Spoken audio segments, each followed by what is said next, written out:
All right, welcome in. This is Soulstone Survivors. So we have various characters, only some of which I have unlocked. We're gonna be playing as the Spellblade, so we got a bit of extra health, a bit of extra armor. Don't cast our spells quite as frequently, but we're a little bit faster. Each of your characters has certain skills available. So you can see all of them have a different selection, which will affect the upgrades that we're able to get when we level up. I don't really have a plan for the build at the moment. It's gonna depend a lot on what upgrades we get.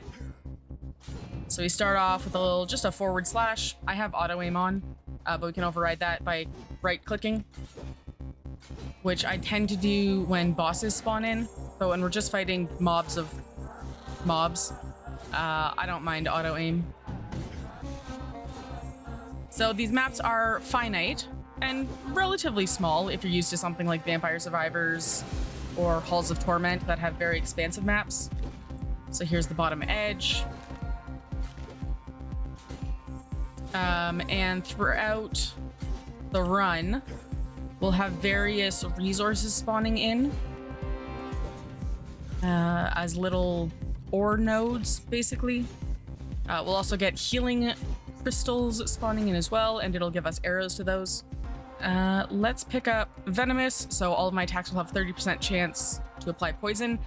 I actually didn't realize until I was in the Discord earlier today, but picking up more upgrades after the first one doesn't increase your percent chance, but it does increase the damage that it does. So something to keep in mind. I have submitted feedback asking for various parts of that, the passive skill upgrades to be made more clear, because the active skills are pretty good, but the passive ones are kind of difficult to interpret and understand what benefit you get from picking them up.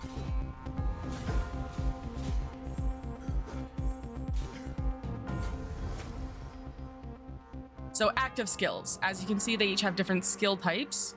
And when you hover over them, it will tell you how many types they have in common with what you already have. So Thunderclap, 2 types in common with our starting attack. Flurry, only 1.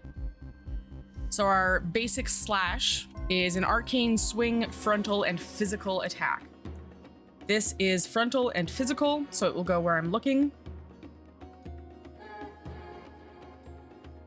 Not too into those. We'll pick up Flurry for now. So you will get some upgrades that affect all attacks of type physical, for example, or of type arcane or burst, stuff like that. So you can really pay attention to that and stack a type and then boost it to just make all of those particular attacks incredibly powerful.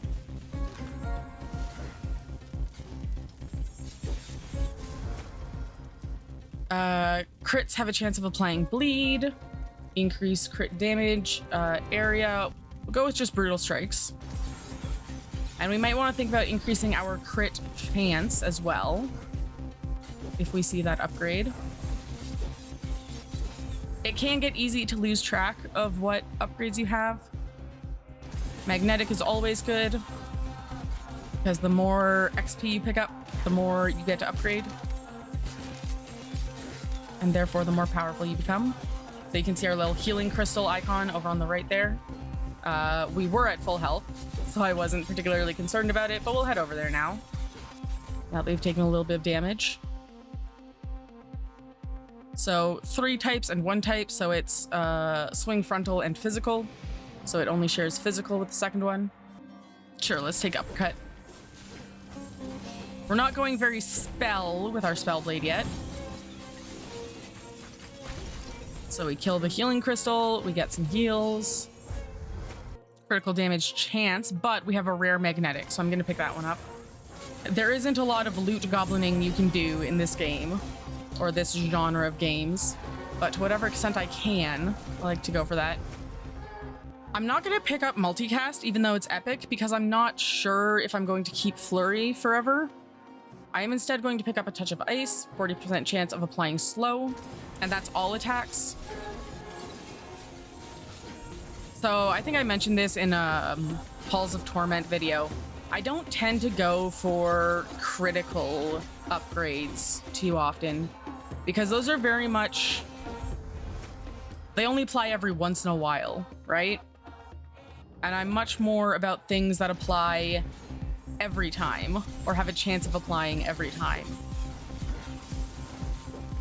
Because I figure the more often it's proccing, the more benefit that I get from it. And that might be a misunderstanding of the power of critical strikes. But that is the general approach that I take. Unless I get a lot of upgrades that boost criticals and then, you know, I make an effort. Or I have a character like the Archer in that game that very much benefits from crits. So this multicast chance of all swing types. So everything except for Flurry is a swing type attack so far. May as well go ahead and pick this up.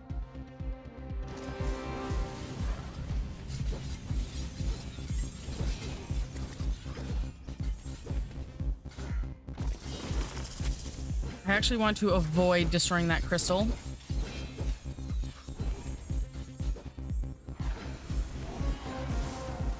Of course, make strategic use of your dashes to keep yourself out of danger.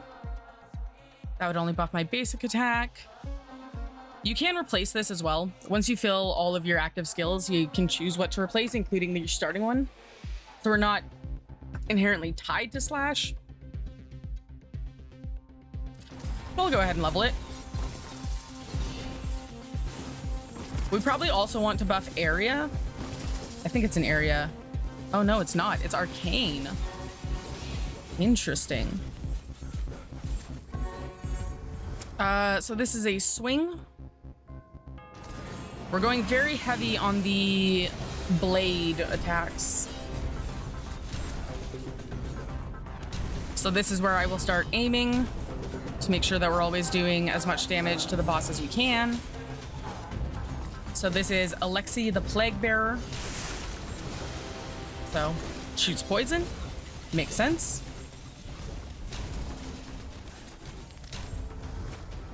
So if we pick up Venomous here, you might notice that this is the same upgrade text as it showed before. So I thought when you pick up multiple versions, it would increase your percent. It doesn't. So 30%, 84 damage. We immediately pause. 30%, 168 damage. So it adds the damage, but it doesn't change the percent, which is fine. Still 1 in every 3 things that hits, which is going to, or is likely to apply poison. So that's fine. It's just one of the mechanics that isn't super clear. But Soulstone Survivors is still an early access game, so I'm not going to be too overly critical. They are still taking feedback from the community. So we'll pick up this, 25% chance to apply burn. Ice, missile, frontal, magic, and physical. It's not a swing attack, but none of these are swing attacks. It does share a lot of types with the others. I'm guessing mostly frontal and physical. Frontal, physical, physical, frontal, physical, frontal, physical. Yeah. So we've got a lot of things that go in the direction I'm looking. And actually, I might want to start diversifying because we don't have anything right now that is just attacking random enemies or enemies that are not in the direction I'm looking. Even Flurry, although it doesn't say frontal, does go in the direction I'm looking, which is kind of interesting. So I'm not sure what frontal specifically means. Which one? Heroic Strike applies confused, which reduces their chance to hit. Whenever the target attacks, there's a 50% chance they will hurt themselves instead. Ooh. Dealing extra damage per bleed or hemorrhage. I don't know if I have anything that applies. Okay, I guess Flurry applies bleed. That could be good. But I kind of want to keep going with Slash, cast frequency. Because I don't think we have a passive skill that applies bleed yet. In front, in front, in front. So these are all hitting in front of me. So at this point, we can start replacing other attacks. if we want to. Considering this is the only one that deals bleed, we definitely don't want to replace that. I'm gonna go for passive power-ups instead. And if you want to just stop being offered active skills, you can check this here. Increase the area modifier of my physical attacks, which is literally all of them. So yes, we will take the legendary upgrade here. And you can see my slash. I think when multicast hits, my slash is almost doing a full circle. Although it's hard to tell when that's happening. Increase your area modifier of uppercut specifically. We'll go with everything. Also increase the size of projectiles, so it's not just good for area attacks. Although I don't think I have any projectiles.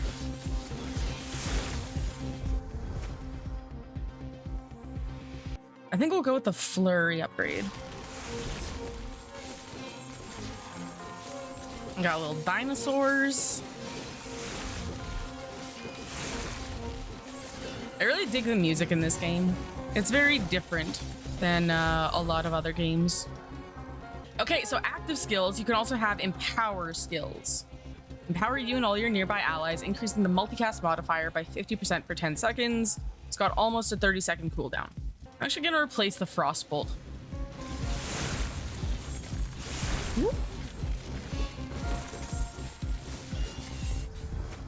Let's increase our slash frequency. So something else about this game that I think is kind of unique. I don't think when you run into an enemy that you immediately take damage. I think they still have to attack you and hit you with an attack. So you can kind of run through crowds of enemies and not necessarily die. Let's increase multicast chance on everything. So we're fighting Aelfred now. Okay, we don't have particularly high movement speed or armor power, so I don't think it's worth picking up either of those. We'll go for passive upgrades instead. Chance of applying fragility. Do I have that already? I'm not seeing the icon, so we'll add it. Okay, yes, we did not have that. The boss died pretty quick, actually. And bosses drop crystals when they die. And when you pick that up, I believe it sucks in all of the XP from the stage. Increased critical damage chance. We're going to take that because we have something that applies bleed on crits. So I've got a pretty good build with a decent amount of synergy right now. I'm not really upset. I mean, I'm a little upset that we don't have a lot of spells going on with our Spellblade, but that's entirely a consequence of my choices, so I can't really be upset about it. None of these really have synergy with any of my upgrades, so we'll skip them. Every time you apply a stack of slow, there's a chance of applying fragility. So I do want it to show, to highlight skills that apply slow when you hover over something like that, because I'm pretty sure we have one. Is it? Yeah, Touch of Ice. All your attacks have a 40% chance of applying slow, but that doesn't highlight, so it's hard to tell if you're up here. You know, you kind of have to hunt through and they're all grayed out. Kind of annoying. So hopefully that will be a change at some point. Applying fragility, which increases all damage received. Never going to be a bad thing. And you can see some of the enemies just have all the status effects applied.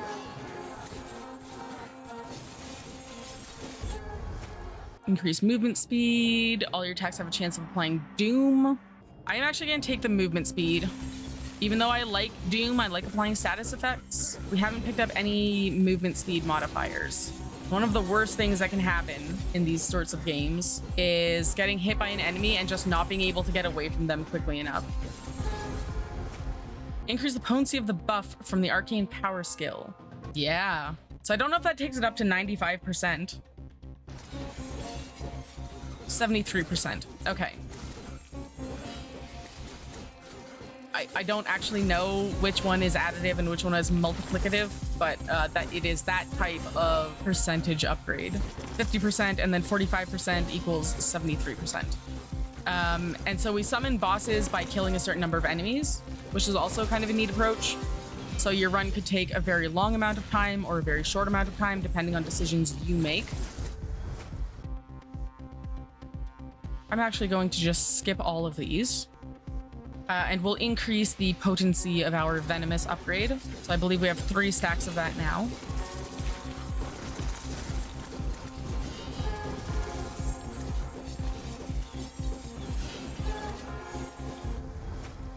I take multicast because I feel like even though that's only a 4%, it's more beneficial than a slight movement speed increase.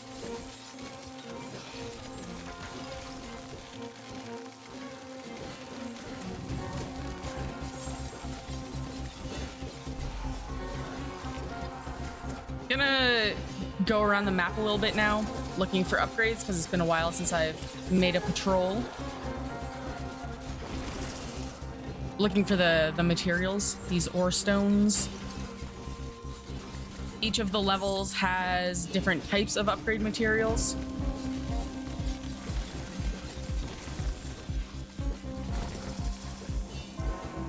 So you want to just get a good collection of those. Yeah, you can see when the slash does a multicast, it's basically doing a full circle of slashing. Uppercut, heroic strike. They're both level 3 right now. Let's go with damage modifier. Healing crystal up there that we don't need right now.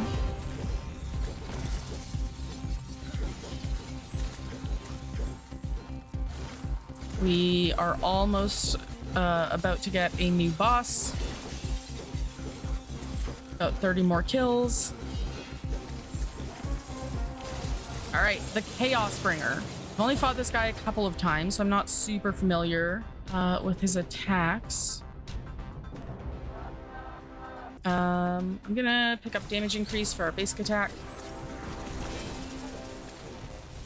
This guy has big attacks. I think he also has a jump, possibly. Wow, he died real fast. So I'd say we're doing pretty well as far as our upgrades. We'll take multicast. What's better than getting 1 super buff attack? Getting 2 or 3 super buff attacks. Cast frequency of our buff by 30%. So that should bring down the cooldown by about 10 seconds. Yeah, that seems super good. It wasn't quite 10 seconds. I don't super understand percentages at the best of times.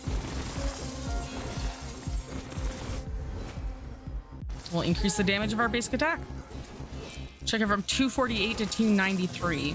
Not the best buff ever, but I'd say we're doing pretty well. Considering how fast the Chaos Springer, whatever his name was, died, I think we're doing pretty okay.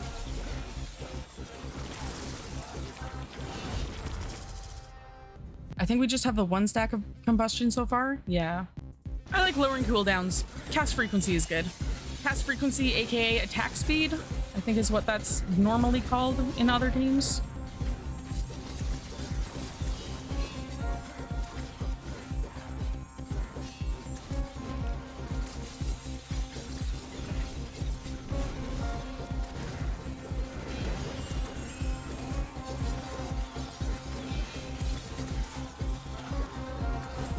You can also customize the size and color of your cursor in this game. I like it nice and big because I have kind of shit vision and it's easy for me to lose track of a cursor if it's too small or if it blends in too much with the background.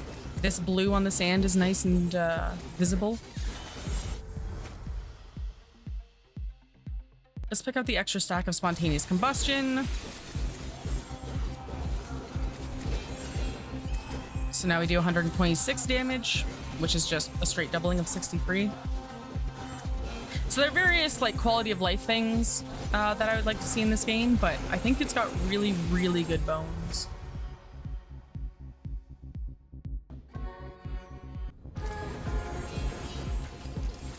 Banger music.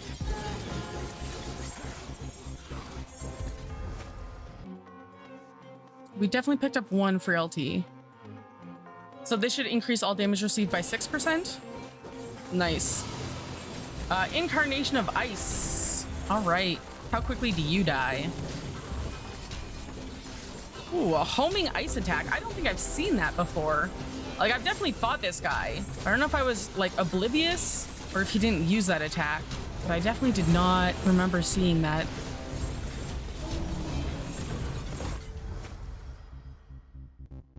Let's increase our area modifier. Whoop.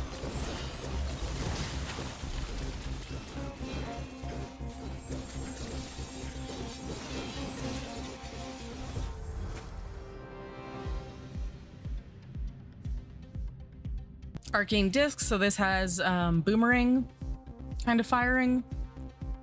Applying brittle. Huh. One problem that I'm encountering with the upgrades is that based on types shared, I would want to replace Fury, but Fury is also the only thing I have that's applying bleed, so I really don't want to replace it. So I'm kind of just left where, well, if I replaced a few things, then I could maybe replace this, but I don't want to replace this, so I'm never going to replace that.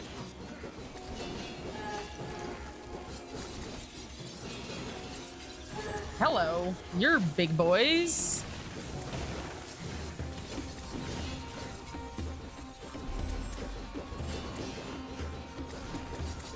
I mean, I don't think there's really anything wrong with my current build, except maybe a slight lack of like very far distance attacks. But especially with auto aim on, we've got decent horde clear. We've got pretty good DPS output, as demonstrated by the speed with which bosses have been dying. So I think we might, fingers crossed, actually beat this level this time. And of course now I've cursed it.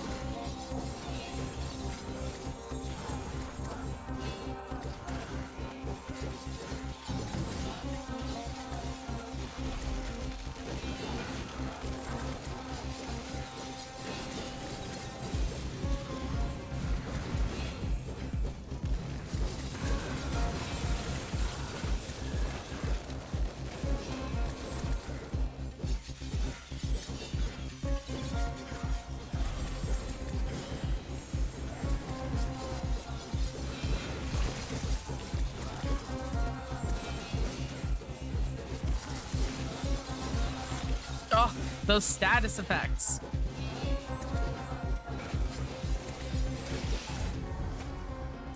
Area of flurry. I only have 2 arcane attacks, or 2 arcane skills. If the skill does not cause damage, the potency of the effect will be increased instead.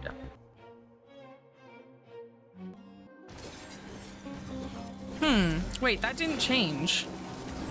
Was it not slash? Did I get confused about what upgrade I picked up? Oh, it was flurry. Okay.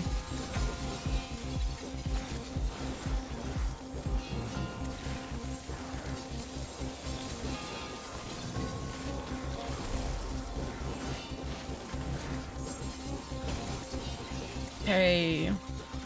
About 150 more enemies to kill before we get the last boss.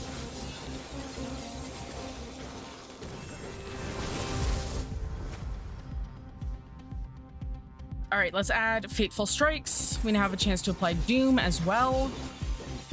Look at all those beautiful status effects.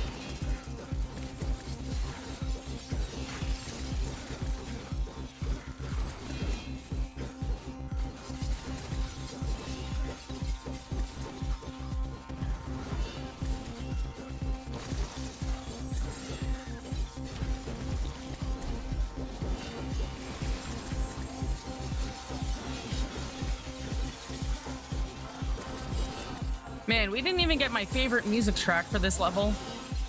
Kinda bummed about that.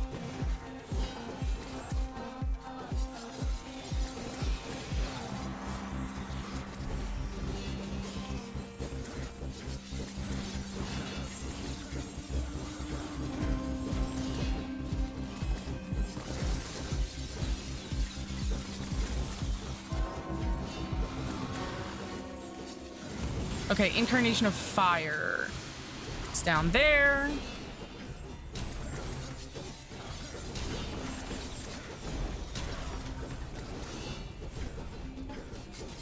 Rock does not block fire. Freaking out just a little bit right now. We'll increase the potency of our poison. All right, I want to get closer to this guy so I can dodge his attacks better. Oh, there we go. He's dead.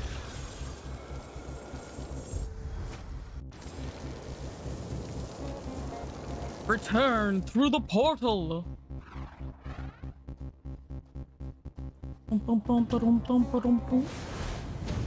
Scorching Valley complete. And we got a few expertise upgrades. I'd say that was a pretty successful run. I hope you guys enjoyed this look at Soulstone Survivors.